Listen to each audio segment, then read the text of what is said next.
How's it going? Today we're going to be doing part 2 of the manual fan switch into the Miata. So we're done over here with this diagnostic plug. We've got it all taped back up and our power wire taped to the loom or cable tied to the loom and poked through that hole there nicely and tucked up out of the way. We are going to be back under the bonnet to do some wiring on the fans themselves. And in here the wire's tucked nicely up under the dash over there so you can't see it. And then over this side we have the wire cable tied to that main loom, and then there's a big reusable or undo cable tie that you can undo that holds the loom that goes to the key up onto the steering column, and you want to run this red wire above the steering column and use that cable tie. And then up here, and then these things here, they just push out. There will be a plug in the back of it, but it doesn't do anything, so you can just cable tie that out of the way, and then you run your wire out that hole. And obviously I have way too much wire, but that's okay because I can cable tie it up. And the centerpiece of that bit there, that just pops out. And I have this switch. It's a window defog switch for a Suzuki Escudo, and what I've done is I've just shaved the sides of it down a little bit so it fits into here nicely.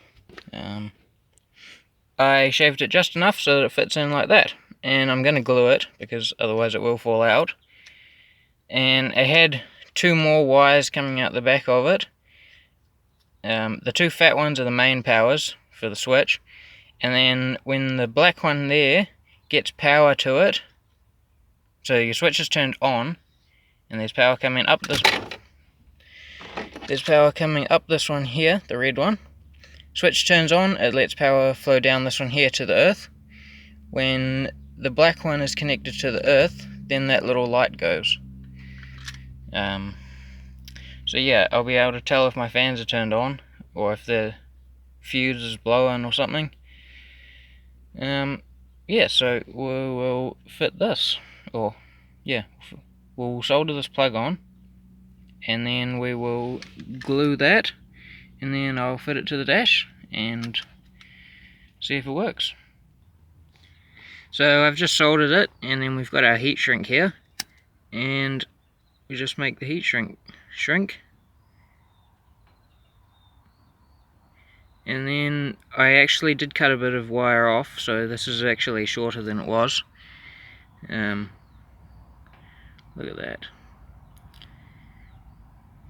And now we can do the earth side.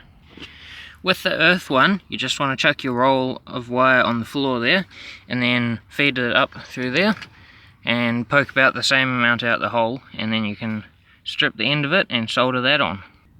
Right, now that both of those are soldered, you want to get your insulation tape and then tape them at like 7cm intervals all the way down until you can't anymore. You're going to need to find a good spot to put your earth wire. I've just stripped the end of it off and then put one of these on it. That's a 6mm hole.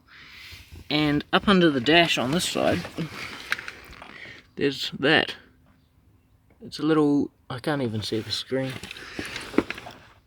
There, it's a little 10mm bolt sticking out, and since that's part of the body, it will be in earth. So what you're going to need to do is get a razor blade and scrape a bit of the paint off, and then you got your little terminal here, and just put it on like that, upwards angle so it doesn't go near your feet, and then a nut and a washer.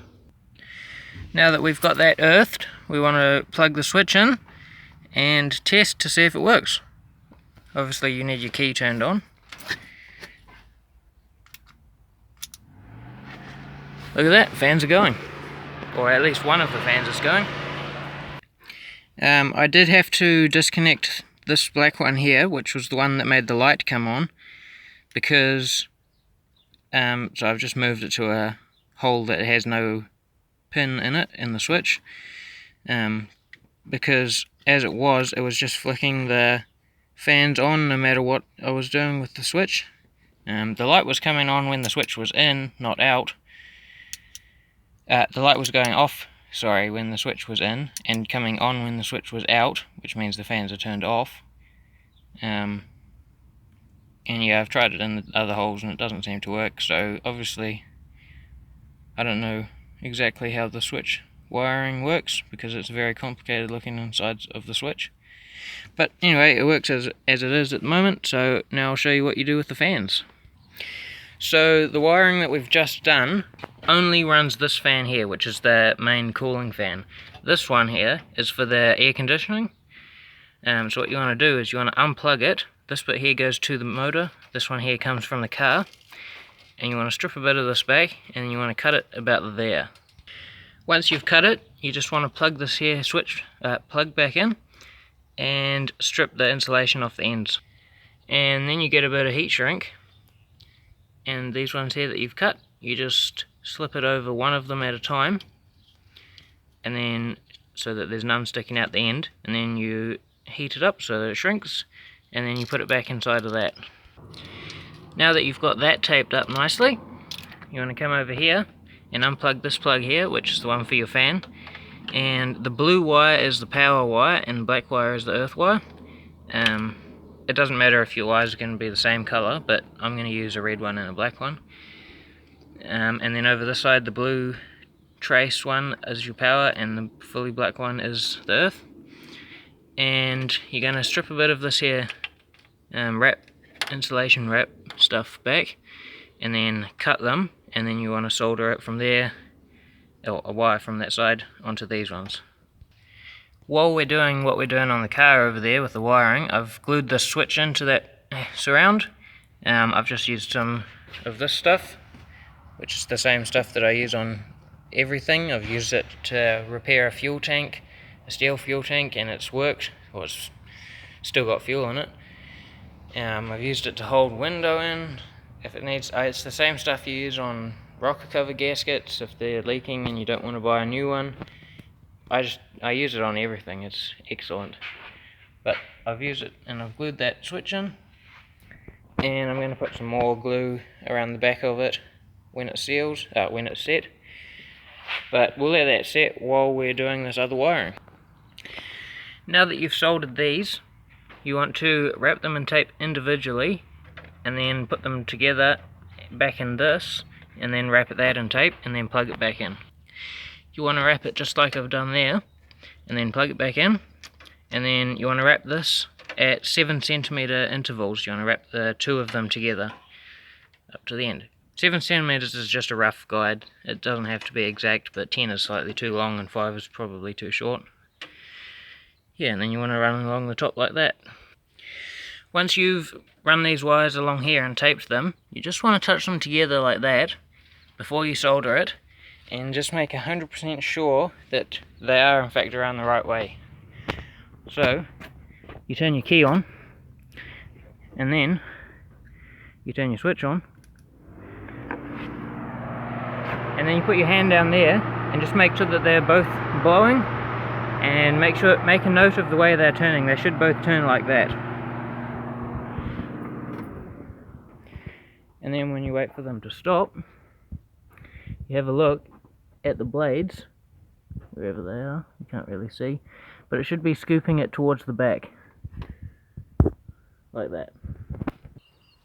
Right, now it's cable tied there, soldered and taped there, cable tied there nicely, and then soldered and heat shrinked there, and cable tied and plugged back in and tucked down nicely out of the way. This one here, you can fold it over and then tuck it back into the original clip that's there, so it looks like it goes somewhere, even though we all know that it doesn't. And then we go and get our switch that's hopefully set by now, or dried. So the sealant that I had put on there was not quite set, so I put some more on, and now I'm going to sweep the floor while I wait for it to set. So this switch here is taking longer to dry than I thought it was going to be, so I've got another one. I'll just show you pretty much how it's supposed to sit, and then we'll wrap it up for today, because it's actually starting to rain. It's just going to sit in there like that somewhere, and these wires here will be cable tied up nicely under the dash so that you can't even see them. And then when I turn the key on and push that button in, fans are going to work. Anyway, that's all for today. Thank you guys for watching, and I will see you again next time.